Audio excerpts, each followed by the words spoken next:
সন্তানদের জন্য প্রত্যেকটা পিতামাতার দায়িত্ব আছে কয়টা বললাম? 11টার মতো কর্তব্য আছে পিতামাতার। সন্তানদের জন্য পিতামাতার উপরে 11টা কর্তব্য আছে। একটা সন্তান নবজাতক দুনিয়াতে আসার আগেই 2টা জিনিস পায়। কয়টা জিনিস কথা বলেন? একটা সন্তান অধিকার রাখে, ভালো মা চায়। কি?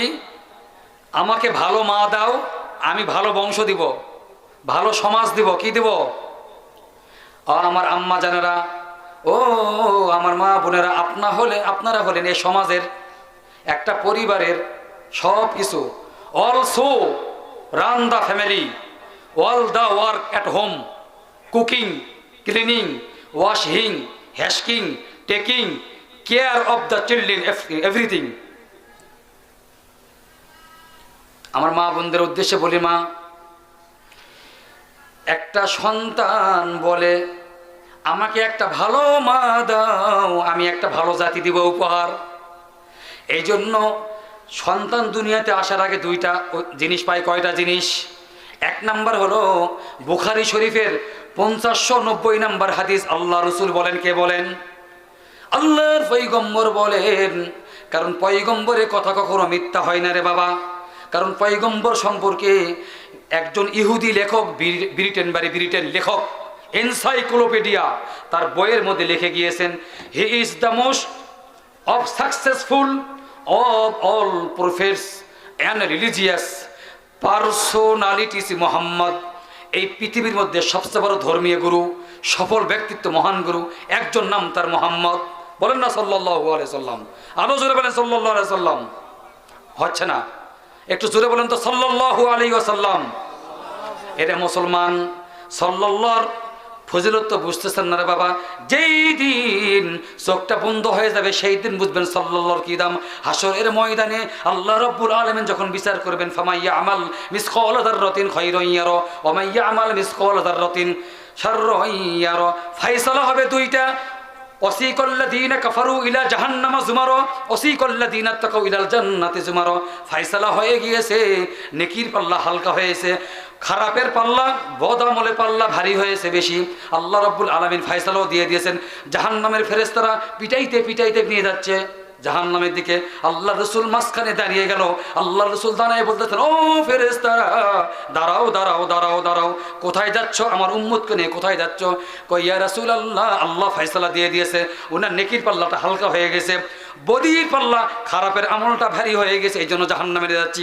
না না, আমি এটা মানি না, আমি আবারও দেখতে চাই দানি পাল্লা, এই পাল্লাটা আমিও দেখতে চাই আবার। আল্লাহ রাসূল সাল্লাল্লাহু আলাইহি ওয়াসাল্লামের কথা শোনার সঙ্গে সঙ্গে আল্লাহ রাব্বুল আলামিন ফেরেশতাকে সঙ্গে সঙ্গে হুকুম করবেন, এই ফেরেশতারা, তোমরা জানো উনি কে হুকুম করলো তোমাকে? তাড়াতাড়ি আবার ওজন দাও, আবার মাপ দাও। সঙ্গে সঙ্গে ওই বান্দার আবার মাপ দেওয়া হবে তার নেকি আমলগুলো। এইবার আল্লাহর পয়গম্বর হাদিসে আসছে, মুফাসসির দেখলাম লেখেন, আল্লাহ রাসূল সাল্লাল্লাহু আলাইহি ওয়াসাল্লাম সাদা কাগজে টুকরায় 1 টুকরা দরুদ শরীফ লিখে ওখানে দাড়ি পাল্লা রেখে দিবেন পাল্লার উপরে। আরেক স্থানে আসছে আল্লাহর পয়গম্বর মুখের থুতু নিয়ে ওইখানে লাগাই দিবেন। এইবার নেকির পাল্লাটা হয়ে গেছে ভারী, বদ আমলের পাল্লাটা হয়েছে হালকা। এইবার আল্লাহ রাব্বুল আলামিন ফয়সালা দিয়ে দিলেন, যাও জান্নাতে। এইবার আল্লাহর বান্দা ব্রেক করবেন, ব্রেক দিবেন, ব্রেক।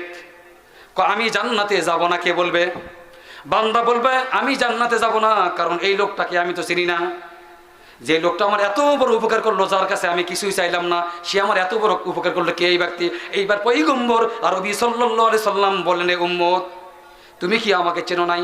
মনে করো ওই যে দুনিয়াতে থাকা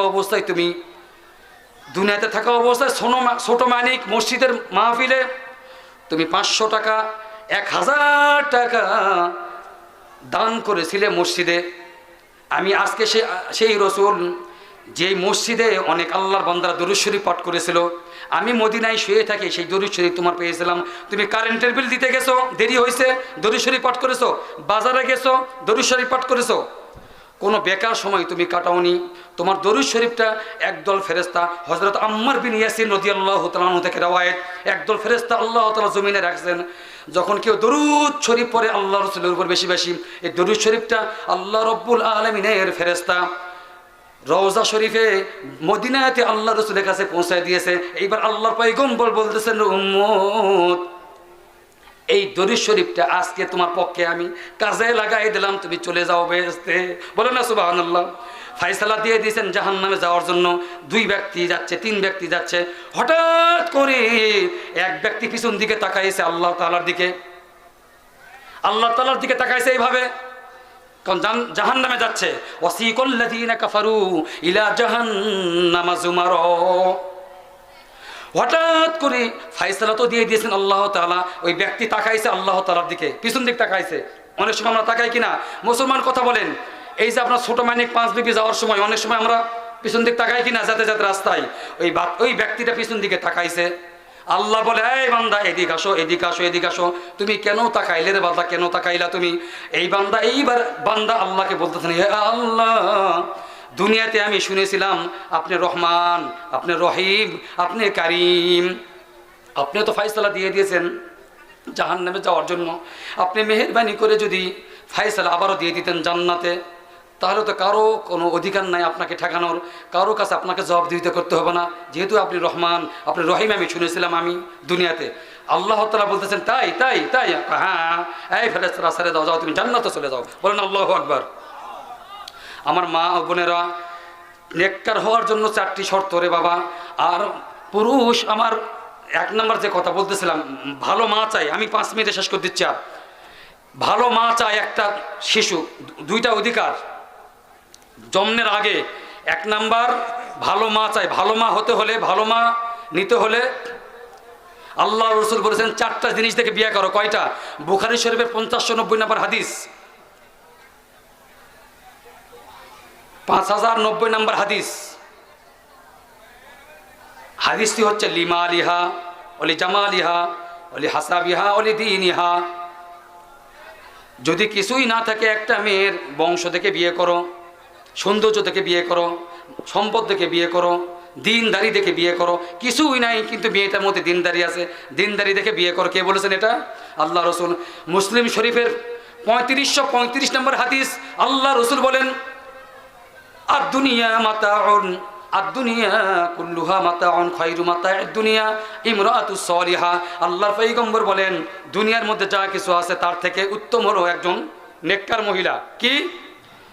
নেককার মহিলা। এই জন্য ভালো মা আমাদেরকে চয়েস করতে হবে, সিলেক্ট করতে হবে। ভালো মা, বাচ্চা জন্মের আগে এটা বাচ্চা পায় অধিকার। আর একটা হলো ভালো বাবা। কি?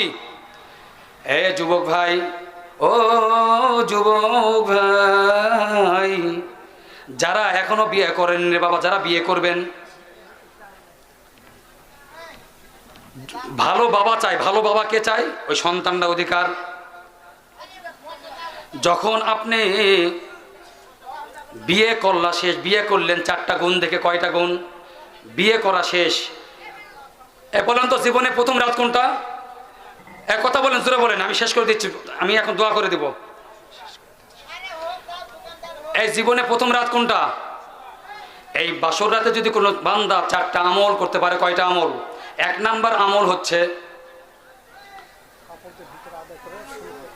একটু কাপড়গুলো ছেড়ে দেন তো বাবা, একটু। এবার ছেলেবেলে, এই যুবক স্বেচ্ছাসেবক ভাইরা, একটু ভিতরে কাপড় নিয়ে প্রবেশ করেন।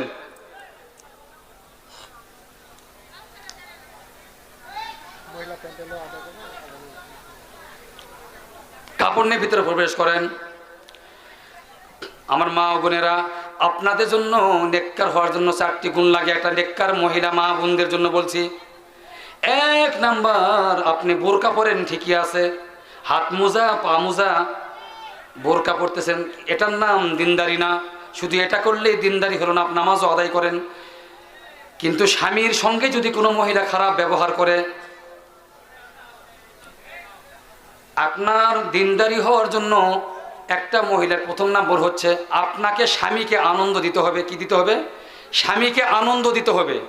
যেভাবে হোক, স্বামী যখন বাইরে থেকে ঘরে প্রবেশ করবে, আপনাকে আনন্দ দিতে হবে। যেভাবে হোক, কাতুকুতু দিয়ে হলেও আনন্দ দিতে হবে।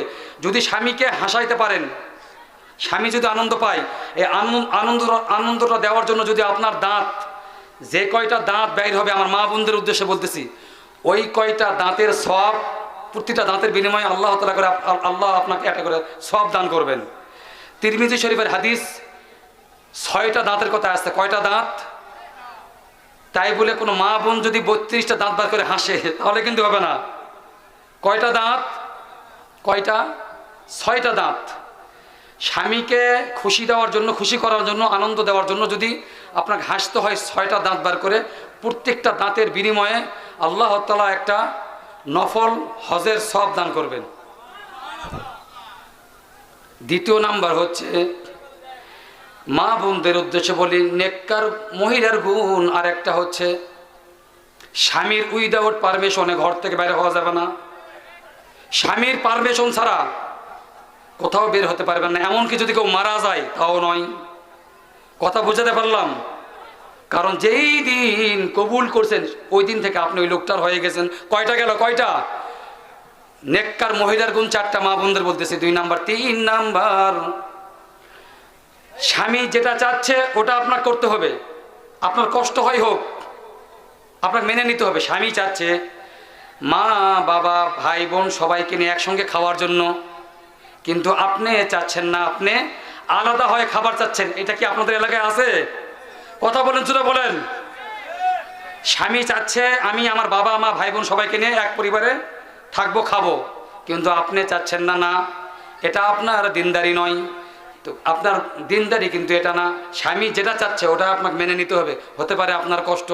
4র্থ নাম্বার হচ্ছে, স্বামী যাকে পছন্দ করে না তাকে আপনি বাসায় যাকে তাকে ডেকে নেবেন না। ও আমার যুবক ভাই, যারা পরকিয়া করেন, পরকিয়া করলে 4টা ক্ষতি হবে। কয়টা ক্ষতি? যারা পরকিয়া করেন, এই দেখি পরকিয়া কে কে করে, কোন কোন যুবক ভাই দেখি হাত তোলেন তো। এ পরকিয়া করে কে হাত তোলেন? এলাকার যুবক ভাইরা ভালো আছে, মাশাআল্লাহ। আল্লাহ তাআলা সবাইকে ইসলামের জন্য কবুল করে, বলেন আমিন।